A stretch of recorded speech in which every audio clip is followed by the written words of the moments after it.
Ça risque d'être intense et du coup, peut-être que vous aurez besoin de revoir cette session. Donc l'enregistrement a démarré et vous pouvez avoir accès, dans le chat et je vous l'enverrai également, cette vidéo, pour, que là, on va commencer sur l'analyse de quelqu'un. Donc, je vais aller chercher, je vais aller chercher cette personne. Je sais pas qui, là, ici, Éric Mermet, peut-être. Voilà, parfait. Je vais chercher le PDF de Éric. Jusque-là, tout va bien? C'est bon, c'est clair pour tout le monde ou pas? Ça va pas trop vite? Dites-moi, hein, si vous voulez que je ralentisse, parce que d'habitude, en fait, c'est pas moi qui le fais, c'est plutôt les gens, donc je vais plutôt au rythme des gens. Et là, je vais assez vite, je pense. Que dites-moi à ralentir, Aurel. Là, c'est bon. C'est bon? Ok. Bien, déjà, première information que l'on a sur le rapport. Ici, on a le nom et le prénom, on a la date de passation et on va avoir la durée du questionnaire. La durée du questionnaire qui a été pris, c'est 15 minutes et il l'a fait en 12 minutes. Rapide, le gars. Il faut savoir que la durée minimale possible, c'est 6 minutes. On a des gens qui arrivent à passer l'analyse en 6 minutes. C'est le record actuellement et record validé, c'est-à-dire que c'est cohérent avec une analyse criminelle. Ensuite, on a le plus long qui est cohérent également, c'est 25 minutes. Et la moyenne, elle est autour de 14 minutes. C'est pour ça qu'on voulait un chiffre entre guillemets rond, c'est pour ça qu'on a mis 15 minutes et pas 14 minutes. Donc la moyenne est à 14 minutes, le plus court est à 6 et le plus long est à 20, 25. Donc quand vous avez quelque chose qui est à 4 minutes ici ou à 35 minutes, posez-vous des questions et posez la question au candidat déjà direct en disant bah attends, qu'est-ce qui s'est passé? Sur toute l'analyse, vous allez avoir un feedback. Ce feedback, c'est l'avis du candidat sur sa propre analyse. D'accord? Donc si vous avez un demi-cercle rouge ici, vous avez quelqu'un qui n'est pas d'accord avec cet élément de l'analyse. Un demi-cercle, il n'est pas d'accord. Là, il ne se prononce pas. D'accord et entièrement d'accord. Sur la partie pas d'accord, c'est quelqu'un qui avoue à demi-mot. Ici, c'est que il se mouille pas. Là, d'accord, c'est que ok, on peut le considérer. Et ici, il l'accepte complètement. Globalement, le feedback va être un outil extraordinaire dans le sens où ça va vous permettre de pouvoir évaluer avec le candidat ou la candidate son biais d'ignorance ou son biais de désirabilité sociale. Qui sait ce que ça veut dire un biais d'ignorance ou de désirabilité sociale? Si vous levez la main, j'explique. Si vous ne levez pas la main, je l'explique pas. Donc tout le monde sait ce que c'est.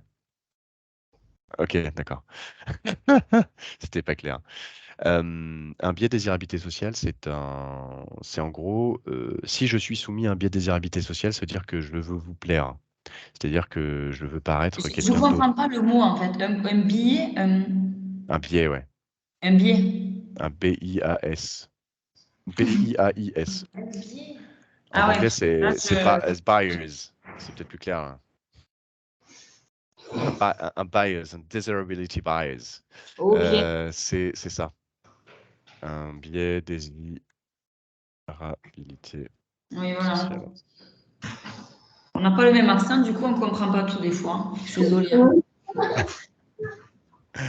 Pardon. C'est vrai. C'est C'est vrai, vous me gentil de comprenez le dire. pas? C'est vrai ou c'est pas vrai ça? Bon, on saura pas. Du coup, anticipe. J'ai pas Donc, entendu. je demandais si c'était vrai ou si c'était une boutade. Non, non, c'est vrai. Ah d'accord, ok. Donc je m'exprime pas bien alors. Ah, mais si, mais c'est qu'on n'a pas du tout la même façon de parler et nos mots sont pas les mêmes, quoi. Tout D'accord, simplement. ok. Alors, le biais de désirabilité sociale, comment il faudrait que je m'exprime du coup pour me faire Non, mais comprendre? c'est très bien. C'est Ok, très, très bien. ok. Oui, et les billets. Un Donc les biais. billets. Alors les billets de désirabilité sociale, c'est pour bien paraître aux yeux. Donc là, j'imagine qu'il y a beaucoup de candidats qui sont soumis à des biais de désirabilité sociale chez vous, c'est-à-dire de se montrer sous le meilleur jour, concrètement. Et ensuite, on va avoir le biais, voilà, d'ignorance. Le biais d'ignorance est un biais cognitif qui, en fait, la personne va se croire compétente sur quelque chose alors qu'elle ne l'est pas. Ça, c'est ce qu'on appelle l'effet de Dunning-Kruger. Et le biais d'ignorance aussi peut intervenir sur une personne qui ne se connaît pas bien. Une personne qui, en fait, n'a pas l'impression d'être comme ça. Alors que si vous posez la question à toutes les personnes qui sont autour d'elle, les personnes vont dire: «Si, si, si, tu es têtu». «Non, je suis pas têtu». «Ah si, tu es têtu». «Non, je suis pas têtu». «Si, tu es têtu». «Non, je suis pas têtu». «Si, tu es têtu». «Non, je suis pas têtu». En fait, il est têtu. Donc du coup, ça, c'est ce qu'on appelle le biais d'ignorance. L'effet de Dunning-Kruger, alors pour la petite histoire, c'est, en gros, moins j'ai de culture, plus je l'étale et plus je me sens compétent. C'est-à-dire que quand je commence à apprendre quelque chose dans un domaine, j'ai l'impression de me sentir super compétent. J'apprends des nouvelles choses et donc du coup, j'ai une soif de connaissances et du coup, je me sens super expert. Et ensuite, j'ai le creux de la vérité, c'est-à-dire que plus je vois, enfin dire, que la compétence avance, plus je découvre qu'il y a de choses à découvrir et plus je me dis: «Waouh, mais en fait, je suis pas du tout, du tout compétent» et là, je tombe dans ce creux et ensuite, plus le temps avance et ben, du coup, je rattrape mon retard et donc du coup, progressivement, je remonte à un niveau, à un plateau de la considération. Donc en fait, au-dessus, au début, quand j'apprends quelque chose, je me sens hyper compétent et en fait, plus j'avance dans le temps, plus je me rends compte qu'en fait, bah, je l'étais pas du tout et après, plus le temps avance et plus je remonte et je reviens à un truc en disant: «Oui, au bout d'un certain temps, je me sens compétent pour ce truc-là». Voilà pour la petite histoire. Donc globalement, hem, Parfait, merci. donc et ça, en fait, ce feedback, c'est quelque chose qui va être, important pour évaluer ces différents biais. Et du coup, l'idée, ça va être, de faire des mises en situation et de poser des questions d'une certaine manière pour que, les candidats ou les candidates puissent, vous apporter des éléments factuels pour confirmer ou infirmer certains éléments d'analyse. Et ça, confirmer ou infirmer. En gros, ça va valider ou pas valider, les éléments que vous auriez perçus du candidat ou de la candidate. Je prends un exemple. Si dans l'analyse, il y a marqué «organisé» et que vous dites: «Bah, donne-moi un exemple pourquoi tu es organisé» ou «Donne-moi un exemple, dans ta vie professionnelle ou personnelle dans laquelle tu as su faire preuve d'organisation». Si la personne se dit, ben, tu vous donne un exemple, effectivement, qui va valider l'organisation, bah, du coup, vous pouvez dire: «OK, c'est bon». Et donc du coup, ça, je pourrais le communiquer à mon client si jamais c'est un facteur discriminant pour le poste. La première page, alors il y a plusieurs pages. Voilà, il y a plein de graphiques et c'est ce qu'on va voir aujourd'hui. Donc là, la première page, rapport d'analyse, le petit logo en marque blanche, ça fait plaisir. Nom, prénom, possibilité d'anonymiser. J'ai une question. Est-ce que vous envoyez de temps en temps des CV sans les noms ou des rapports sans les noms? Nom et prénom du candidat. Est-ce que vous cachez le nom et le prénom des candidats? Ça vous Oui, arrive ça? oui. OK. Alors, il y a une fonctionnalité très simple. Quand vous êtes dans l'analyse, ici, vous cliquez sur la carte et vous cliquez sur le premier, vous voyez, information et anonymisation ici. Vous cliquez dessus et vous pouvez anonymiser le PDF. Ça, c'est bien, tu vois, Ah ouais, Donc, ça c'est très bien. donc ça, ici, vous avez un alias qui est généré automatiquement et en fait, vous pouvez le remplacer par ce que vous voulez. Je sais pas si vous avez un code interne ou un truc comme ça, vous le remplacez par absolument ce que vous voulez. Donc là, j'ai mis n'importe quoi. Je peux sauvegarder et du coup, je peux retélécharger du coup, la version anonymisée.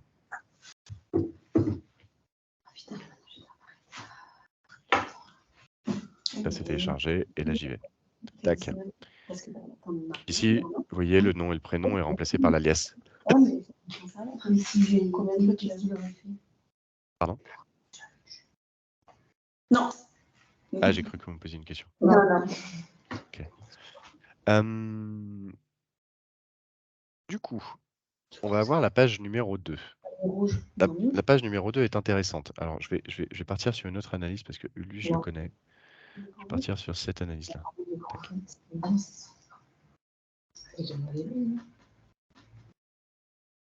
Vous nous entendez? Oui, là, je vous ai entendu. D'accord. Oui, on vous entend. De quoi? Non, on a eu un petit souci on pensait être en mute, mais en fait, non. Non, non, vous n'êtes pas en mute. Mais vous pouvez vous mettre en mute hein, si vous voulez. Non. Mais c'est mieux Ok. que tu fasses ton ordi, le mute. Donc la première page, là, moi, de ce que je vois là ici, c'est que j'ai une personne extravertie, intuitive, logique, qui respecte les règles, qui va arriver à l'heure, rationnelle, impartiale, intellectuelle, qui va aimer bosser dans un cadre, qui va aimer diriger les autres, qui ne va pas aimer les environnements hiérarchisés et restrictifs et qui va plutôt l'imposer aux autres, et qui va adorer les environnements hiérarchisés et restrictifs et qui ne va surtout pas aimer quand il y a trop de liberté. Là, je viens de lire ça par rapport à cette page et je vais vous expliquer comment on fait.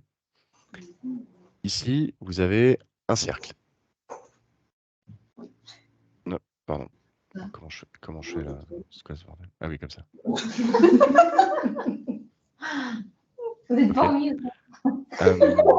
Donc ici, vous avez un cercle en haut à gauche avec 4 couleurs. Et donc là, c'est un code couleur intéressant parce qu'il est donné dans la plateforme. Quand vous allez dans la plateforme, vous pouvez aller dans Mes Personas et Profil Trimoji en haut.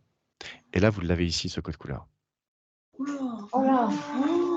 Faut apprendre ça par cœur. Il faut l'apprendre par cœur. Bien sûr qu'il faut l'apprendre par cœur. Bah, ok. Non, je rigole. Vous avez un pense-bête qui est ici. Donc le orange, en fait, si vous cliquez, voilà, vous avez déjà les informations. C'est en gros, c'est une personne dynamique, facilité de contact, excès de parole, manque d'écoute, acte parfois trop basé sur des émotions plutôt que des faits. C'est plutôt l'extraversion, le orange. Donc là, je vais passer sur sur ce profil-là. Hop, hop. Donc là, on était sur Eric. Elle a ta L'autre. On était sur lui. Bah, Hop, et lui. orange, Oui, il est sérieux. jaune, rose, violet. Donc là, on voit un orange, un vert, un gris et un bleu. C'est joli. Et donc, du coup, globalement, on va avoir, pardon, excusez-moi, je me retrouve, c'est là. On a un orange, un gris, un vert et un bleu. Donc, du coup, on a quelqu'un d'extraverti, intuitif, logique et juge. Et après, si je veux savoir, déjà rien que dans cette petite pastille, on a quand même beaucoup, beaucoup d'infos. Donc, ce qui permet, après la pratique, et je vous rassure, ça va venir, mais après un peu de pratique, ça vient tout seul. Et ça, c'est ce qu'on appelle le modèle MBTI. C'est le MBTI. Qu'on va voir après, et tout va s'éclairer pour vous, telle une lumière dans la nuit, telle une étoile filante dans l'obscurité. Ici, vous avez ensuite deux adjectifs, deux pronoms, deux adjectifs qui vont correspondre à ce métaprofil. C'est ce qu'on appelle un métaprofil. Qu'est-ce que c'est un métaprofil? C'est quoi ce nom barbare? Un métaprofil, c'est un grand type de personnalité à l'intérieur duquel on va retrouver une infinité de personnalités. Et un métaprofil, ce sont des grands traits de caractère. Donc là, on a des grands traits de caractère rationnel, impartial, intellectuel. Et du coup, ces grands traits de caractère, pardon, excusez-moi, vous allez les retrouver ici. Vous voyez, on a leader chaleureux, communicant inspirant, capitaine énergique, penseur charismatique, etc., etc. Si vous voulez savoir à quoi ça correspond, vous pouvez cliquer dessus. Vous avez des petites vidéos qui vous expliquent un petit peu c'est quoi le capitaine énergique avec un petit peu de son et tout ça. Voilà, c'est personne qui est comme ça en résumé. Voilà, c'est quelqu'un qui préfère un environnement hiérarchisé, challenge, entraide, urgence et régularité, etc., etc. D'accord? Et ça pour tous les profils. Cette séquence, enfin en gros cette page permet également de filtrer la base. Donc là, les traits cognitifs qui correspondent à ça, là, les couleurs, vous les retrouvez ici dans traits cognitifs et vous pouvez filtrer. Par exemple, je veux quelqu'un de flexible, je veux quelqu'un qui réfléchit avec son cerveau et je veux quelqu'un d'extraverti. Bah, du coup, il me reste deux profils, deux métaprofils. Et en cliquant sur le petit œil, j'ai la même chose que la vidéo, mais en mots, en texte. Ne vous inquiétez pas, ceci est enregistré et aujourd'hui, je sais très bien qu'on est un peu dans le speed. C'est juste pour avoir une vision globale de la solution, que vous ne soyez pas perdus. Donc, c'est pas grave si vous ne retenez pas tout aujourd'hui. Je tiens à le dire. Vous ne vous mettez pas la pression. Limite, posez-moi des questions si jamais vous en avez là maintenant. Et je préfère répondre à des questions plutôt que de vous envoyer plein d'infos et de vous saouler. J'espère que je ne vous saoule pas. Du coup, Ah, les rires, c'est pas bon. En général. Du coup, ici, ensuite, on va voir le fameux Trimoji. On va passer un peu de temps sur le Trimoji. Qu'est-ce que c'est le Trimoji?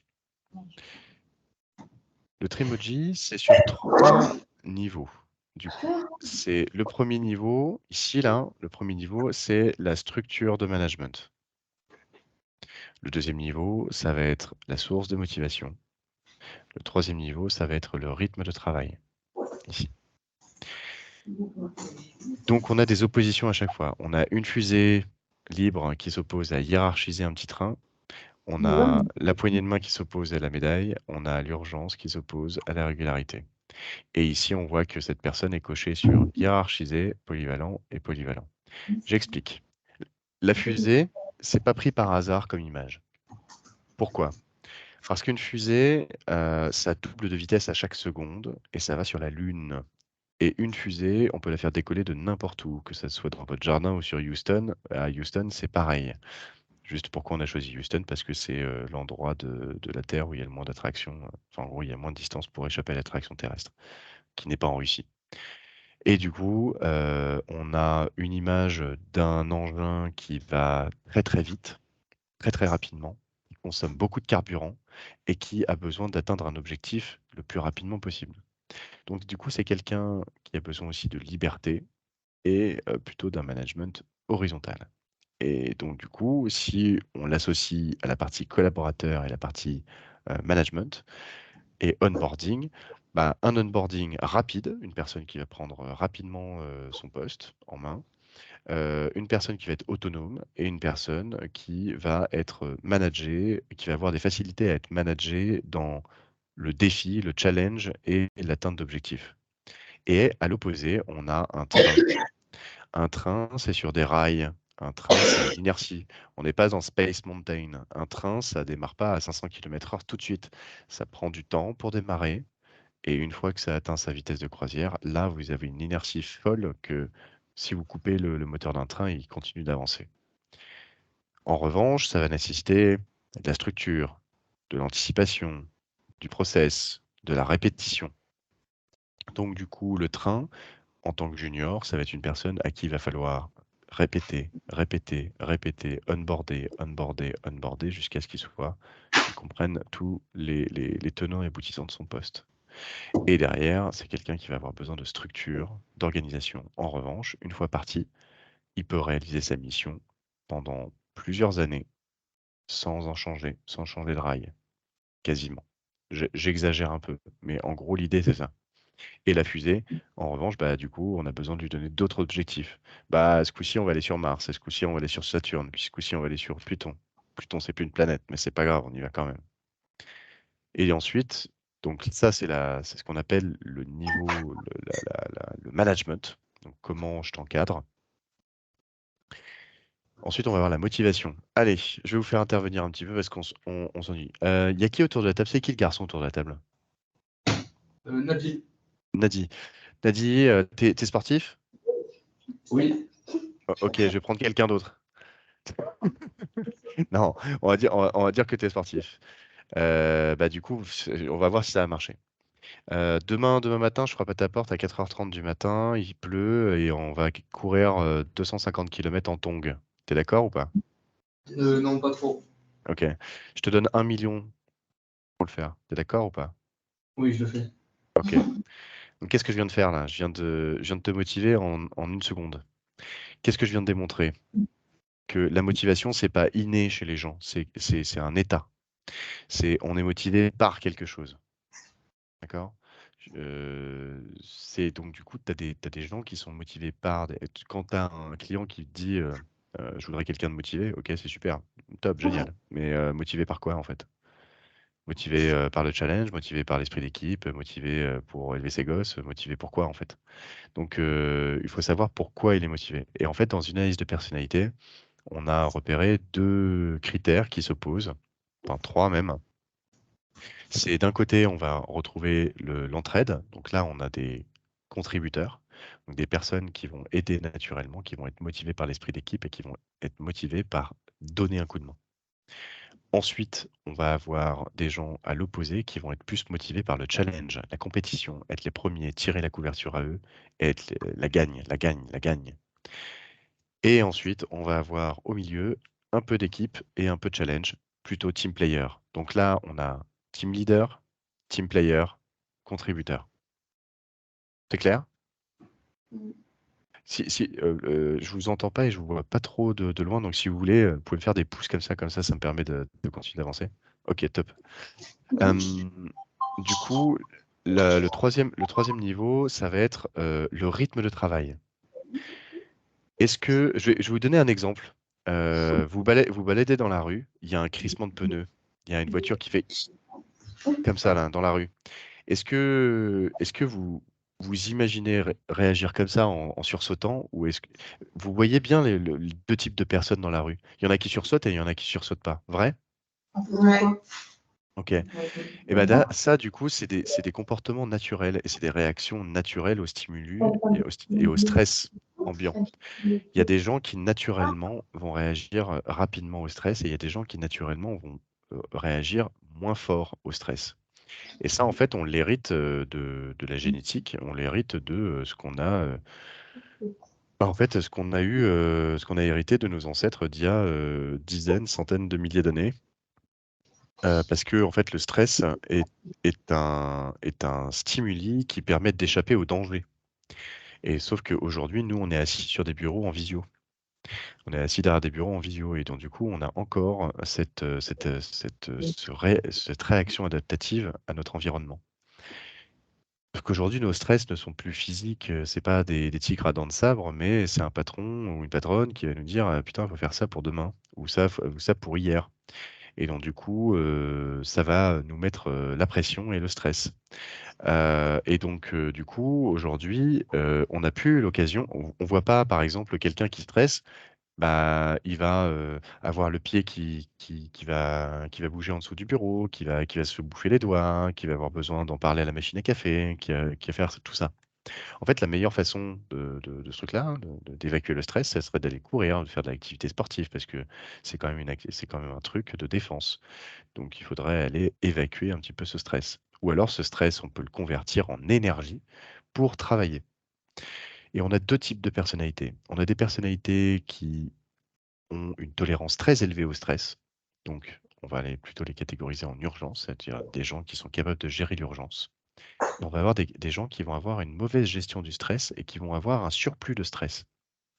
Et donc, du coup, un surplus d'énergie. Et donc, c'est désagréable parce qu'aujourd'hui, on n'est plus en capacité de courir pour échapper à notre agresseur. Et donc, du coup, on accumule tout ce stress. Et on redescend très lentement, du coup. Et si on a un stress répété, c'est ce qu'on appelle un burn-out ou une dépression avant que ça soit anglophone.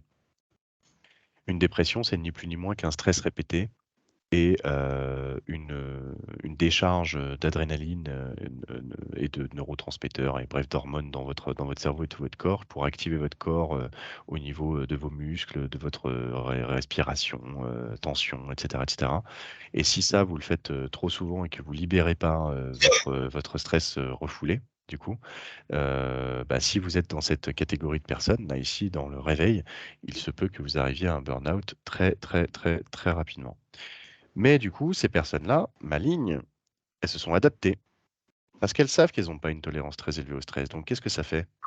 Bah, ça planifie, ça organise, ça fait des checklists, ça anticipe, ça rentre dans une routine. Et c'est ça, en fait, la force de ce profil, c'est que vu qu'il y a une tolérance assez faible au stress, et ben, cette personne n'a pas envie de se retrouver dans cette situation, donc par déduction, elle va s'adapter à son environnement et donc du coup, elle va planifier naturellement. À l'inverse, ici, on va avoir urgence. Et urgence, ce sont des personnes qui vont avoir tendance à faire tout à la dernière minute parce que pas de tranquille, pas de problème.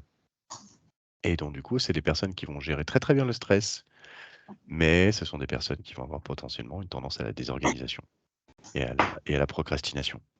Et au milieu, ici, vous avez les dents de scie. Ça monte et ça descend, ça monte et ça descend. C'est en 2 secondes. Et donc, du coup, à chaque fois, cette polyvalence, c'est toujours un mix des deux. D'accord? Est-ce que c'est clair ce Trimoji? Et on peut être un enchevêtrement de Trimoji, par exemple, là, ici. Si je suis fusée, médaille, joker, je suis un communicant inspirant. Si je suis fusée, mais poignée de main et urgence, je suis soit créatif humaniste, soit négociateur créatif. Je peux être plusieurs Trimoji pour plusieurs profils. Enfin, je peux être un même Trimoji pour plusieurs profils. Le Trimoji est un environnement de travail idéal dans lequel je peux décupler la performance de mon collaborateur. Comment je le manage, comment je le motive et à quel rythme il bosse. C'est clair? Ouais. Cool.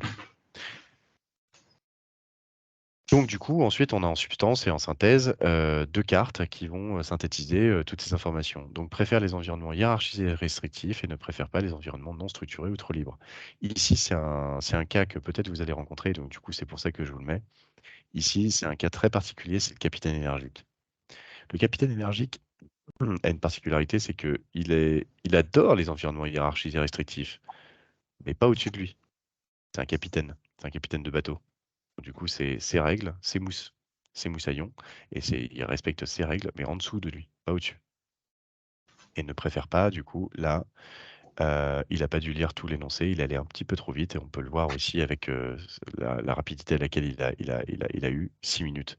C'est-à-dire qu'il n'avait pas le temps. Et au lieu de lire tout l'énoncé, ne préfère pas les environnements non structurés ou trop libres, il a juste lu les environnements non structurés ou trop libres, et il a coché à gauche. Je suis pas d'accord. Donc ça arrive assez souvent avec les capitaines énergiques. C'est pour ça que ce cas particulier, je vous le montre, parce que en règle générale, les gens répondent qu'ils sont plutôt d'accord avec ce truc s'ils sont d'accord avec le reste. Parce qu'il est d'accord avec tout le reste, hein, donc c'est quand même très très bizarre. Par exemple, pour Arnaud. Arnaud qui est le manager, enfin je sais même pas pourquoi je lui dis ça, mais qui est le DRH et directeur du recrutement de Plateforme SH, une scale-up française. Et donc du coup, lui par exemple, il préfère les environnements sincères et respectueux des valeurs humaines et les structures formelles avec des règles strictes et des tâches de routine. Il ne préfère pas, il était d'accord. Ok. Ensuite, vous avez la synthèse de la personnalité. Donc ça, c'est un histogramme qui va hiérarchiser les soft skills. Ça ne veut pas dire que vous ne l'avez pas hein, quand vous êtes tout en bas. Ça veut juste dire que ça sera plus difficile à faire appel à cette ressource. Dans la première moitié, donc ici, c'est quelque chose qui est facilement actionnable. Hein. Vous avez de la facilité à actionner cette compétence chez vous. Sociale, logique, rationnelle, intuitive, disciplinée, ça c'est des trucs, c'est facile. Par contre, là où ça va être un petit peu plus difficile, faut être un peu plus calme, empathique, esprit pratique, spontané et flexible. Ça va être un petit peu plus chaud à aller chercher chez vous. Chez vous ou chez la personne, hein, je ne sais pas qui c'est. Et donc du coup, ça donne une cartographie, une vision assez globale de la personnalité. Là ici, social, c'est plutôt empathique, il va vers les autres. Logique, il fait des choix logiques. Rationnel, c'est un peu la même chose que logique, sauf que bah, du coup, c'est du bon sens. Intuitif, c'est qu'il prend peu d'informations avant de prendre une décision, donc il va vite dans ses décisions. On l'a pu le voir tout à l'heure. Discipliné, apprécie l'ordre. Donc c'est quelqu'un qui aime la discipline, l'ordre, voilà, c'est les règles. Ordonné, capacité à s'organiser et structurer. Diplomate, alors ça c'est un mix entre de l'intelligence émotionnelle et puis de l'organisation et de l'empathie. En gros, quelqu'un de diplomate, c'est quelqu'un d'assez rapide dans son esprit et qui va faire preuve d'une certaine empathie pour pouvoir voir rapidement où veut en venir son interlocuteur. Quelqu'un de très diplomate, c'est quelqu'un qui va vous dire exactement ce que vous voulez entendre et qui va vous conduire là où il veut. Flexible, c'est apprécier le changement et l'imprévu. C'est quelqu'un qui aime remettre en cause son emploi du temps. Spontané, pareil, c'est adaptation. Esprit pratique, ça c'est intéressant, c'est aime le concret. C'est-à-dire c'est quelqu'un qui a besoin de toucher les choses, quelqu'un qui a besoin d'analyser, de planifier, de regarder avant de prendre une décision. Empathique, c'est quelqu'un qui va ressentir les émotions des autres et qui va avoir la capacité à se mettre à la place d'autrui. Et calme, c'est ce qu'on peut associer à introverti, c'est plutôt être quelqu'un qui est plus en retrait, à l'écoute, mais qui n'est pas forcément en retrait si on l'interroge. Une personne introvertie, c'est pas quelqu'un qui n'a pas envie de parler, c'est quelqu'un qui en fait vous laisse parler. Une personne introvertie, c'est quelqu'un qui va plutôt perdre de l'énergie à discuter avec des gens sur des sujets futiles. Ah, il fait beau aujourd'hui, hein. Ah, comment tu t'appelles? Et où est-ce que tu bosses? Et patati et patata. Ça, c'est très crevant pour un introverti de refaire ce truc-là à chaque fois avec toutes les personnes qu'il rencontre. Alors que des personnes qu'il connaît déjà depuis un certain temps, bah, du coup, il n'a pas besoin de refaire ce truc, donc il peut reprendre la conversation de là où il l'avait laissée, et c'est un bonheur. Ensuite, vous avez une partie métier. Les métiers, en général, ça vous donne aussi des indications. Vous faites un peu la somme des métiers, ça vous donne des indications sur comment la personne pourrait évoluer dans ce milieu professionnel. Là, on voit juge, avocat, consultant, directeur, entrepreneur, professeur d'université. Sans appel, c'est quelqu'un qui lead, qui mène. Donc là, on est quoi? C'est toujours capitaine énergique? Ouais, OK, ça m'étonne pas. Et donc du coup, là, vous avez quelqu'un qui respecte les règles, quelqu'un qui parle fort, quelqu'un qui, va, bosser en solo, quelqu'un qui va diriger, quelqu'un qui va avoir des idées et quelqu'un qui va, un professeur d'université, c'est pas un professeur des écoles, hein. Il va pas répéter 150 fois la même chose. C'est quelqu'un qui fait un cours théorique ou un cours magistral et personne ne moufte et il fait son truc pendant 1 h 30 puis après il se barre de la classe. Donc globalement, c'est quelqu'un qu'on écoute et qui frappe du poing sur la table. Ensuite, vous avez les habitudes de travail. Ça, c'est intéressant parce que ça vous donne, en quelques phrases, comment la personne est, au global. Ensuite, vous avez les soft skills du profil. Les soft skills, là, ça commence par une partie positive et une autre partie négative. Alors ça, c'est intéressant ça. Le mec est pas d'accord avec ça, il est d'accord avec ça. OK, d'accord. Bon là, en général, je m'attendais à une personne qui soit en général, ce que vous allez voir, c'est du vert ici et puis dans la deuxième partie, vous allez voir du vert, du gris et du rouge et du orange. Parce qu'en général, quand on dit, «Ouh, tu beau, t'es grand, t'es puissant», on va dire: «Oui, oui, c'est vrai, c'est vrai, c'est vrai» et par contre, bah, tu têtu, t'es arrogant, t'es machin, t'es truc, t'es bidule ou non, pas trop quand même, hein. Donc en général, on n'est pas trop d'accord avec ses défauts. C'est pas des défauts, ce sont des axes d'amélioration ou des points d'effort. On a des points forts et des points d'effort. Défaut, ça se dit pas. Depuis août 93, on dit plus ça en recrutement. Donc du coup, ce sont des points forts ou des points d'effort. Et l'idée, ce serait d'aller valider ou invalider ces points-là. Donc, il y a la méthode STAR. Qui connaît la méthode STAR? La méthode OK. La méthode STAR, c'est une méthode qui permet de poser des questions. Et qui connaît la méthode du hamburger? OK. Donc, je vous donne un exemple. On a combien de temps là? Il nous reste combien de temps? OK.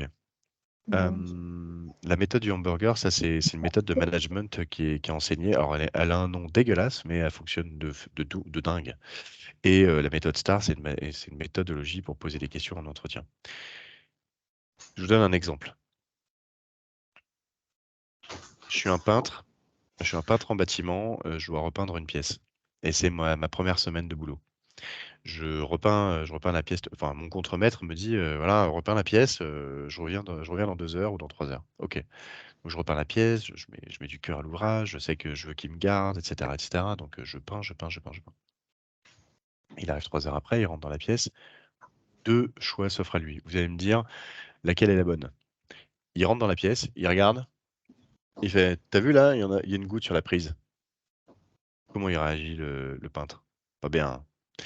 La deuxième manière, il rentre: «Waouh, franchement super taf, hein, bravo, hein. Ouais, c'est top, top, top, top. Ah, tu as vu, il y a une petite goutte là sur la prise?» Ça, c'est ce qu'on appelle la méthode du hamburger. Et c'est commencer par du positif pour ensuite faire du feedback négatif. C'est en gros, la personne sera beaucoup plus disposée à recevoir le feedback négatif quand vous l'avez mis en disposition positive. Et pourquoi hamburger? Parce qu'il y a la dernière tranche. La dernière tranche, c'est: «Tu as vu, il y a la petite goutte sur la prise là? Ouais. Ouais, ouais, il va de lui-même, il va l'effacer. Il fait: «Mais franchement, bien joué, hein. Franchement, continue comme ça, c'est cool». Et là, je remets un petit coup de positif à la fin. Ça, c'est une méthode pour faire du feedback, auprès des collaborateurs en management qui est assez connue et qui fonctionne plutôt bien. La deuxième chose, c'est la méthode STAR. STAR, c'est Situation, Task, Action, Result. Je vais vous montrer. Hop, tout est documenté. De tout ce que je vous dis là, ça existe, hein. Donc vous faites STAR méthode. La méthode STAR, c'est celle-là. Vous avez la situation, la tâche, l'action, le résultat. Quand je vais poser une question à quelqu'un, je vais demander, bah, par exemple, sur Armand, là, je vais dire, tiens, c'est marrant, il y a marqué impartial. Tiens. Impartial. Est-ce que tu peux m'expliquer, est-ce que tu peux me donner un exemple dans ta vie pro ou perso dans laquelle tu as su faire preuve d'impartialité? La personne va vous parler par exemple, je sais pas, dans la vie pro, je sais pas, dans la vie perso. Dans la vie perso, oui, ça m'arrive, il y a des gens qui me disent, que je suis plutôt impartial. OK, bah, tu peux me donner un contexte et là, je rebalance. Est-ce que tu peux me donner une situation dans laquelle tu as montré de l'impartialité? Oh bah oui, la dernière fois, il y avait un couple d'amis, ils s'entendaient pas, ils se sont chamaillés, donc du coup, ils m'ont pris à partie. OK, d'accord et tu peux me décrire le problème? Bah, le problème, c'était, que ça allait pas, patati, pour telle et telle raison, nanani nanana. OK, d'accord et comment tu as résolu le problème? Si là, on a vraiment affaire à quelqu'un d'impartial, on va attendre une réponse du style, bah, j'ai écouté les 2 parties, j'ai entendu, j'ai noté les points, j'ai vraiment attendu qu'ils finissent tout enfin qu'ils s'interrompent pas et je les ai pris à partie peut-être, de manière séparée, ou ensemble, peu importe. On voit comment il a résolu le problème. OK, d'accord et qu'est-ce que tu as fait pour résoudre le problème? Et ben, en fait, je leur ai exposé par la suite, bah, les dires de chacun dans des mots qu'ils pouvaient comprendre et patati et patata. OK et les résultats que tu as obtenus? Oh bah, ils se sont remis ensemble et du coup, ils se sont mariés 2 semaines après. OK, ça, c'est un résultat qui est mesurable et donc du coup, ça, c'est une façon de poser les questions pour aller valider ou invalider chacun des points de cette analyse. Charismatique, énergique, fort de volonté, efficace. Ça dépend du temps que vous avez en face de vous. Mais globalement, c'est quelque chose qui est capable d'être fait en disant: «Bah, prouve-moi que tu es intellectuel, prouve-moi que tu as une forte volonté, prouve-moi que tu es efficace et machin». Parce que demain, si j'ai mon client qui me dit: «Ah ouais, mais c'est quoi attends, charismatique là, comme c'est qu'est-ce que charismatique carrément quoi» et du coup, bah oui, il a été charismatique parce il a animé plusieurs groupes de travail, il a été, conférencier dans tel truc, patati et patata et cetera et au moins vous avez des données factuelles pour apporter, et nourrir le dialogue. Ce qui peut être beaucoup plus rigolo, en général, ce sont les axes d'amélioration. Donc là, celui-là, il est coton, hein. Celui-là, c'est le plus violent. Froid, intolérant, impatient, arrogant, têtu, dominant. PF. Si vous avez ça, si vous le voyez ce truc-là, vous êtes pas content. Par contre, là, il est d'accord avec tout. C'est ça qui est fou. Alors sauf celui-là, là, il avoue qu'à demi-mot et là, il avoue qu'à demi-mot. Et là, il est complètement d'accord avec le reste. Là, dans ces éléments-là, il va falloir aller chercher 2 éléments. 1, est-ce que c'est la personne qui se considère comme ça ou est-ce que c'est les autres qui la considèrent comme ça? On dit toujours en entretien, si les gens devaient vous décrire, comment vous décririez? Pourquoi on pose la question de cette manière? Parce qu'en fait, ça oblige la personne à sortir de sa propre perception et de rapporter les dires d'autrui. Et donc du coup, là, si on dit, froid s'il n'était pas d'accord: «Ah bon, personne ne vous a jamais dit que vous étiez froid? Vous pouviez paraître insensible dans la poursuite de vos objectifs en rejetant, les circonstances personnelles, les sensibilités ou l'irrationnel, patati patata». Et ben, du coup, la personne dit: «Ah oui, peut-être que c'est déjà arrivé. OK, je coche, c'est vert». Donc peut-être qu'il avait mis rouge, mais en fait, c'est du vert et ainsi de suite. Il nous reste 20 minutes. Je vais vous faire est-ce que ça va là, c'est digeste ou pas? Ou est-ce que je vais trop vite? Faut vous me le dire, hein. Non, Non, non, ça va. non, ça va. Moyen? Vous pouvez faire comme ça, hein? C'est bon? OK, cool. Parce qu'il y a une interro après, hein. Ah, Moi, disons que ça va bien, l'explication est très claire, mais réellement, dans notre métier, le mettre en application dans le quotidien, ça reste quand même du travail de psy, finalement. Et nous, on n'a pas forcément le temps non plus que d'aller d'approfondir autant, en fait, les comportements de chacun. Donc, Bien évidemment, là, ce que je vous fais, c'est l'intégralité. Maintenant, demain, si vous voulez sortir, juste une seule page ou 2 pages d'analyse et en fait, vous allez sélectionner ce que vous voulez dans quelle représentation vous êtes le plus à l'aise pour l'expliquer à votre client ou pour débriefer avec votre candidat. Parce que là, je vous fais l'intégralité. Mais demain, si je fais, par exemple, hop, tac, ça, je vais aller là, dans mon compte et je vais faire, moi, le PDF en version courte. C'est juste, la synthèse, les soft skills, ça, je vais pas en parler, ça, je vais pas en parler, et je vais mettre, tac, juste le truc en tant que manager. Bam. Je vais juste prendre ça. Je ferme et du coup, je sors ma version courte de quelqu'un et pour en débriefer avec mon candidat, je vais débriefer juste la version courte.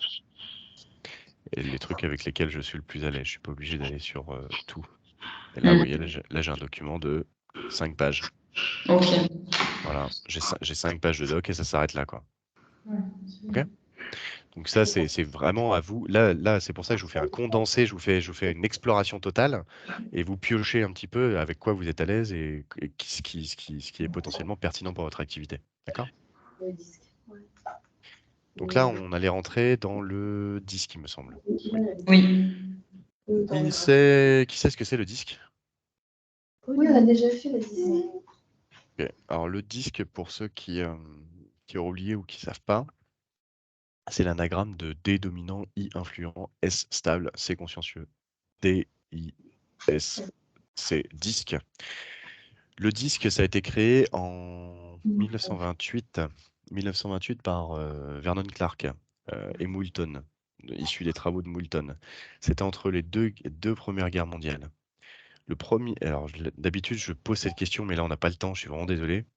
Et en gros, je pose la question, vous savez quand est-ce qu'a été inventé, créé le premier test de personnalité mesurable? Et tout le monde me dit, oui, l'Antiquité, oui, le 18e siècle, le 15e siècle, et machin, etc. Ben, en fait, c'est la Première Guerre mondiale. Pourquoi la Première Guerre mondiale? Les innovations sont bien souvent à l'origine sont créées par l'armée ou une autre industrie que je ne citerai pas parce que c'est pas politiquement correct. Mais du coup, l'armée est à l'issue de pas mal d'innovations, et dont celle-ci.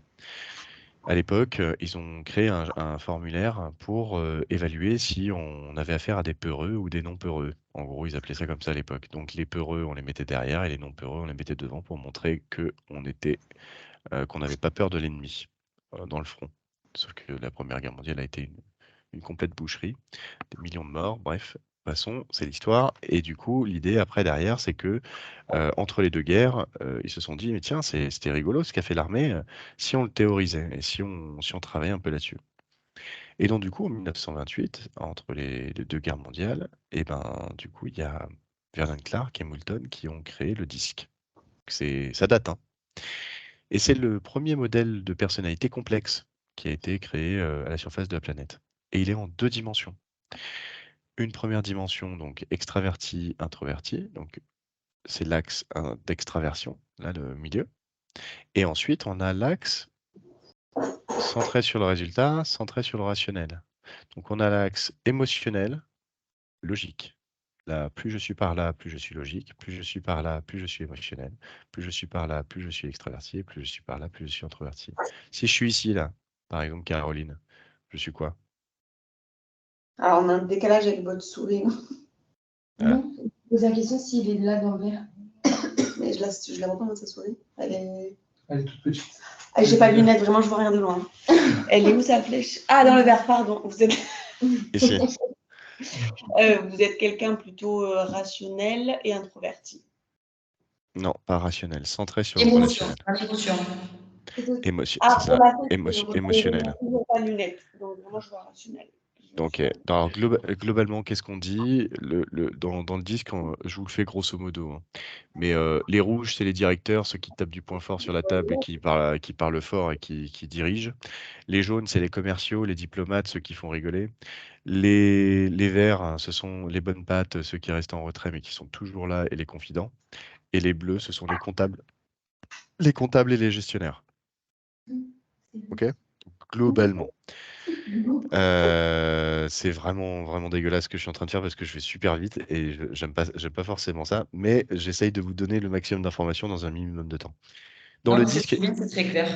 il y a un élément, merci, il y a un élément qui est important à connaître aussi, c'est que euh, c'est assez vrai dans la plupart du temps, mais quand vous prenez la personnalité diagonalement opposée, eh ben vous avez un match complémentaire. Par exemple, un rouge et un vert, ça marche bien, et un jaune et un bleu, ça marche bien aussi. Parce que en fait, ils vont se compléter. Si vous prenez un bleu, vous avez quelqu'un de vachement introverti et très logique, avec quelqu'un de super extraverti et très relationnel et émotionnel. Et donc, du coup, le jaune va être un rempart social pour le bleu, et le bleu va apporter plus de calme au jaune. Et de la rationalité aussi sur les choses et se poser les bonnes questions. Oui, Parce que le jaune va pouvoir avoir tendance à brûler les étapes et se dire: «Oh là là», être très émotionnel et partir en live, et le bleu va le calmer. Vous reconnaissez, c'est ça? Oui, on fait des. Dans notre équipe, on voit qu'on a du jaune et on a du bleu, ça va bien. Ouais. OK. Ouais, ça- Et Donc quoi vous avez l'analyse du dominant. Donc là, par exemple, ici, je suis en dominant. Donc là, ici, débord d'énergie, centré sur l'action, etc., etc. Et puis ensuite, dans le texte d'après, vous avez la définition du capitaine énergique sur, justement, qui est en lien aussi avec comment il se comporte en tant que collègue, qui est le titre. Ici, en tant qu'employé plutôt, pardon. Ensuite, il y a le en tant que collègue. Ensuite, le en tant que manager. Alors ça, c'est intéressant en tant que manager. C'est qu'en gros, on a 4 types de management identifiés par Likert, qui a créé les échelles de Likert. Et c'est un psychologue américain. Et en fait, il a théorisé 4 types de management. Idéalement, il faudrait être les 4. Avec certaines personnes, il faut être directif. Avec certaines personnes, il faut leur demander comment ça va et où ils sont. Avec certaines personnes, il faut leur donner du travail. Avec certaines personnes, il faut leur dire quoi faire et pourquoi. Et en fait, on est à peu près tous capables de faire ces 4 types de management. En revanche, on a des tendances naturelles. On a des bases voilà, on est plus à l'aise à être comme ça. Et donc du coup, là, par exemple, ce manager-là, bah, il est entre persuasif et directif. Alors, je vais vous donner une phrase, je vais essayer de le faire super rapide celui-là aussi. Le persuasif, c'est faire des discours de motivation et te dire pourquoi tu fais ça.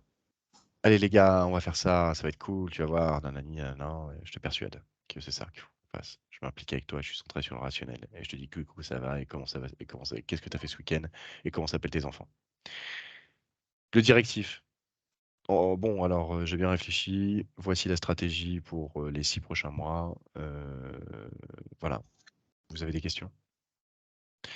Ça, c'est le directif. En gros, c'est j'impose mon truc et après je demande s'ils ont des questions. Le délégatif. Voici la stratégie, toi tu fais ça, toi tu fais ça, toi tu fais ça, toi tu fais ça. Le participatif, à votre avis les gars, qu'est-ce qu'on fait? Comment vous voudriez qu'on fasse? Et donc du coup, je peux avoir un point en plein dans le carré, ou je peux avoir un point aussi qui est situé sur les arêtes. Si je suis situé sur les arêtes entre participatif et persuasif, je vais plutôt avoir un comportement du style naturel, pardon. Alors les gars, qu'est-ce que vous en pensez? Qu'est-ce qu'on doit faire? Ok, ça c'est des idées intéressantes. Ok, on va faire celle-là et je vais vous expliquer pourquoi on va faire celle-là. Participatif, persuasif. Persuasif, directif.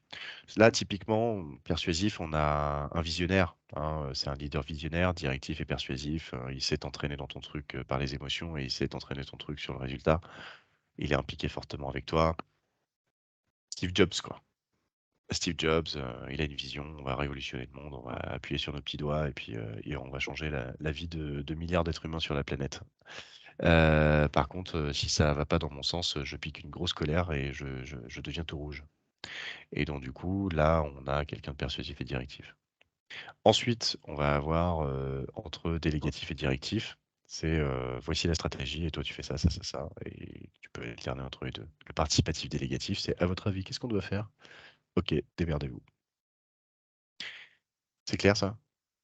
Mm.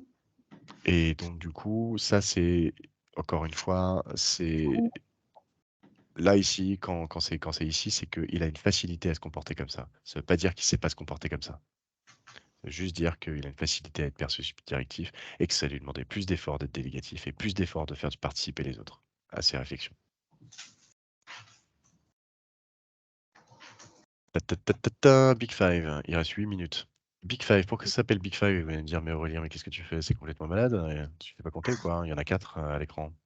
Et du coup, je vais vous dire: «Oui, mais en fait, et ben, du coup, la 5e, elle est cachée». Mais où est-ce qu'elle est cachée? Et ben, en fait, elle est cachée parce que c'est pas bien de l'afficher. Et pourquoi c'est pas bien d'afficher? Bah, parce que c'est le névrotisme. Et qu'est-ce que c'est le névrotisme? Et ben, c'est, la dimension qui a été analysée, par le questionnaire issu de l'armée et qui va identifier si les gens, en fait, expriment des émotions négatives, ont une capacité à partir en dépression et sont peureux ou voient le verre à moitié vide ou le verre à moitié plein.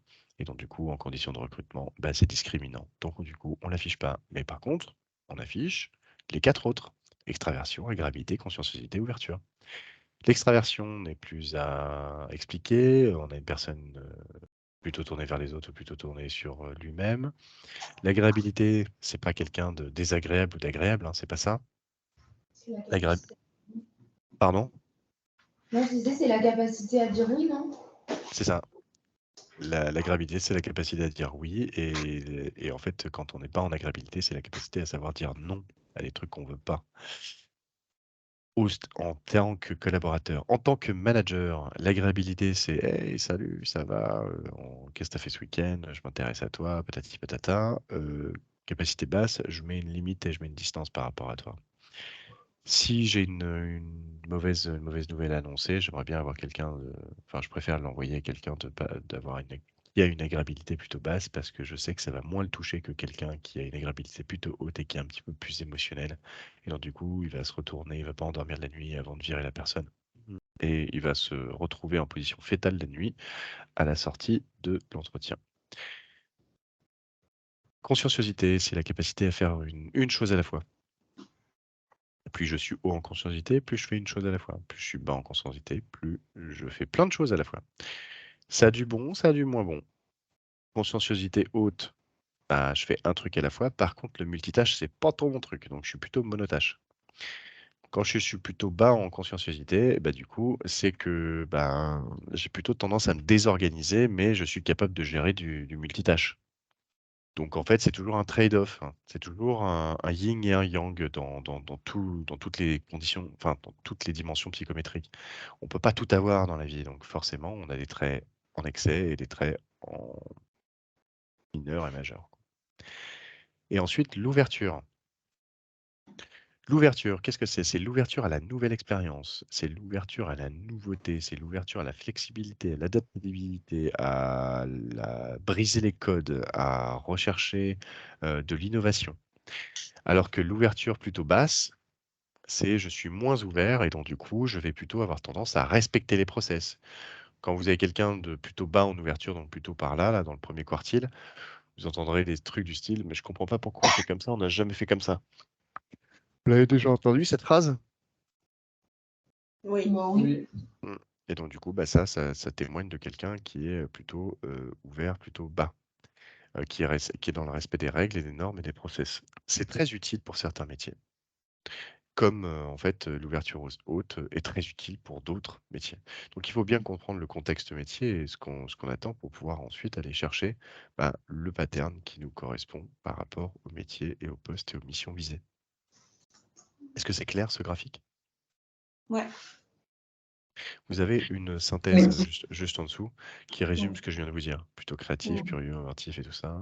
Là, c'est des petits textes qui analysent le graphique automatiquement. Ensuite, vous avez le process com. Il est 56, on a le process com, le MBTI et le RIASEC à voir. Ok. En 4 minutes. Est-ce qu'on peut déborder ou est-ce qu'on ne déborde pas? Non, on peut pas. Challenge à Cleptine, 1 minute par truc. Non, pas ce soir, on a une réunion en sortant. Ok, ça marche. Vous me faites perdre du temps. Attention, je prends ma respiration et c'est parti. Le process-com, ça a été inventé dans les années 70 par le psychiatre américain Tavy Keller. Ça a été mandaté par la NASA pour concevoir une équipe de spationautes à l'intérieur d'une capsule pour faire la conquête de l'espace contre les Russes dans les années 70. Et donc, du coup, il y avait deux problèmes qui se posaient. Comment je compose mon équipage et comment je vais communiquer avec mon équipage qui seront des mecs type plus Armageddon plutôt que Thomas Pesquet. Thomas Pesquet, c'est un ingénieur. Les mecs qu'on mettait dans une capsule à l'époque, c'était un peu les cow-boys de l'espace. Et donc, du coup, quelle équipe on va mettre à l'intérieur? On va mettre un équipage qui va devoir être complémentaire une fois arrivé là-haut, parce qu'ils sont dans un environnement qui est très, très, très contraint et très dangereux. Et donc, du coup, il me faut aussi un processus de communication pour discuter avec eux via la radio, avec potentiellement 1 minute à 2 minutes de latence. C'est bon, c'est trop rapide. C'est nickel. On a tout compris. Nickel. Là, c'est pas possible, on enregistrerait. J'essaye. Là, c'est comme si j'étais passé x2 là, non? Non, mais sinon, on peut pas refaire une réunion pour 2 milliards de plus, quoi. Bien sûr, je pense que ça sera plus pratique. Ouais, Et là, c'est optimal. Là, c'est pas possible. Bon, là, par contre, vous avez fait le démo vraiment top. Hein, à une vitesse grand B, c'est impressionnant. La dernière était pas mal. Ok. Merci, c'est gentil. Du coup, quand est-ce que vous voulez? Alors, sachant que là, moi, je serai en congé, j'ai une potentielle place 8 ou 9 août. On a un congé là. Ouais. Ok. Moi aussi, congé. Et donc, du coup, la semaine du 4.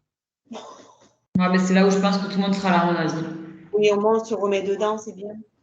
Ouais. Semaine du 4, ça irait? Oui. Quel jour? Par contre, le lundi, mardi ou mercredi, pas après. Parce que t'es pas du Eh tout. ben, le On mercredi, va j'ai pas là. caler la deuxième. Il n'y a pas 2-3 sessions Oui, il y là. avait écrit 1 sur 3. Oui. Ouais, il y a 3 sessions. Du coup, la prochaine, on la fait plus longue sinon, c'est ça? On peut faire plus long. Ouais. La prochaine, on peut faire 2h30 si vous voulez. Ah, d'accord. Donc, Ah, donc reprendre la fin d'aujourd'hui et faire la seconde. Une demi-heure, C'est ça. Lundi tu te mets après. dedans et t'arrêtes quoi. Donc, Ouais. Lundi après-midi, ça vous va? 14h, Oui, 17h? ça serait bien. le lundi 4, c'est chaud ça, non? C'est rentré, hein? Enfin, moi, c'est rentré. Ah, toi, tu es. Ouais, mais après, il y a les alternants, ils sont pas là le jeudi. Enfin, moi, Laura est pas là jeudi et vendredi, donc ça va être compliqué. Mardi. Mercredi. Mais le mardi, je vois qu'il a l'agenda plein, le monsieur. Bah, il n'y a pas plein l'agenda là. Ah. Pas encore. Oui, la semaine d'après où t'es là, ça n'a dit que t'es pas la semaine d'après. Ça, c'est un agenda. La semaine. Oula, je n'aime pas trop votre agenda. Ah non, il donne malade. Ah, la semaine dernière, la semaine d'avant. La semaine Ouais. du 11, ça serait bien. Du coup, lequel? Hein? La semaine du 11 septembre plutôt. Ah, donc plus tard, ok. Ouais. Parce que Nabil Alors, était pas là, Ah, alors Nabil, ouais. Oh là, le monsieur. Ouais, le 11 septembre, il vous reste le jeudi 14 si vous voulez. Et ouais, non, pas le jeudi et le vendredi parce qu'elle n'est pas là, Laura. Elle est là que le lundi, mardi, mercredi. Et après, le lundi, il est pris, mardi, mercredi. Et le lundi d'après. Hein. À un moment donné, il faut qu'on sache le débriefer. Oui. Si on apprend. Le mardi 19, mais bon, ça va faire un peu tard quand même. Hein. Non, mais le lundi 4 après-midi, ça peut être une potentialité. Sinon, on a très tôt le mardi 5. Ou l'après-midi, ça, je vais regarder. Je vais regarder qui c'est. On enregistre encore une fois la séance et à la Oui, on va la regarder. Voilà. On essaie de débriefer et comme on veut, et au pire, il regarde. On peut le faire de 16h à 18h si vous voulez le mardi 5. Eh bien, le mardi 5, c'est bon, non? Oui. 16h, 18h, ça irait? Si on va pas s'en sortir. Allez, ça On marche. enregistrera pour les absents. Ouais. Eh ben, on fera ça du coup. Ouais. Je vais juste regarder. Donc, ça, je fais ça. Mince. C'est bon. T'as rendez-vous toi pour récupérer? Où? Oh, le chantier d'autoroute. Laquelle? Nîmes. Enfin, Bayard. Ah, ça va, genre à Saint-Denis, là. Après. Et voilà, c'est fait. Vraiment, c'est bon. Le jeudi, c'est le top jour. Parfait. Il est 18h01. J'espère que je vous ai pas mis en retard. L'enregistrement, je vais l'arrêter. Et puis du coup, bah, je vous souhaite un bel été. Et puis je vous dis à la rentrée du coup. Merci, bonnes vacances aussi. Au revoir. Au revoir.